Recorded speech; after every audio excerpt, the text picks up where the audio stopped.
Jesus. How long should I forgive?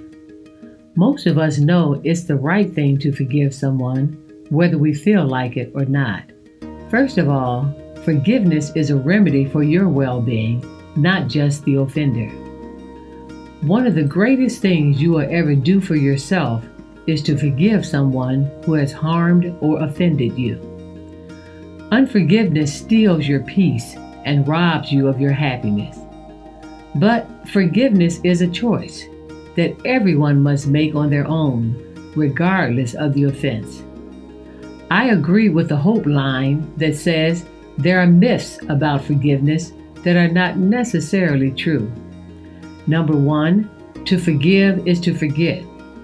Number 2, to forgive is to excuse or ignore the offender's actions.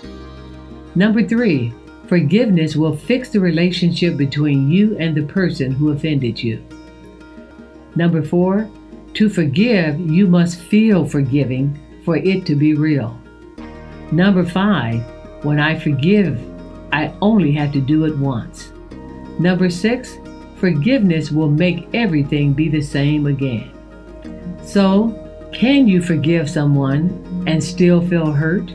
Of course. Healing is not always instantaneous when the hurt has caused deep emotional wounds. But forgiveness is always the right thing to do, no matter how the hurt may feel.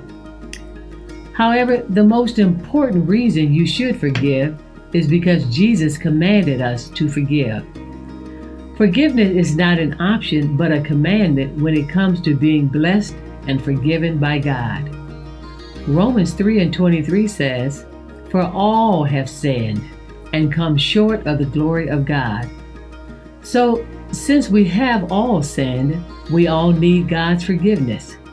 But Jesus said in Matthew 6:15, the New Living Translation, "But if you refuse to forgive others, your Father will not forgive you." Therefore, forgiveness is essential to your salvation. If we have done wrong and offended God by our disobedience and ungratefulness, but God yet forgave us by sending His only begotten Son to pay the debt for our sin, then how can we justify ourselves by not forgiving others? You can forgive someone and still know you can't trust them. Forgiveness is not based on others' actions, but your reactions. It is also said, holding on to grudges is bad for your health. Studies have showed that chronic anger can take a daily toll on your cardiovascular health and immune system. Unforgiveness is like a poison that you take in hopes it will hurt the person that offended you, but instead it is continuously ruining your health. But is forgiveness always easy? No, but it is certainly worth the effort. Here's a few reasons why. Number 1, it pleases God, and to please God means He will give you the desires of your heart. Number 2, it sets you free from the bondage of unforgiveness. And number 3, it helps remove the anger and malice from your heart. Number 4, it puts you in control and not the person that hurt you. Number 5, it helps you release the victim mentality.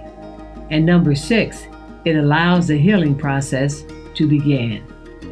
So when you ask how long you should forgive the offender in your life, Jesus said in Matthew 18:22, 7 times 70, which equals 490 times, or as long as you have need of prayer, according to Mark 11:25, which says, "And when ye stand praying, forgive, if you have aught against any, that your Father also which is in heaven may forgive you your trespasses." So keep on forgiving. It's the will of God.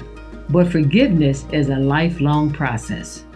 Get calm. God is taking care of me.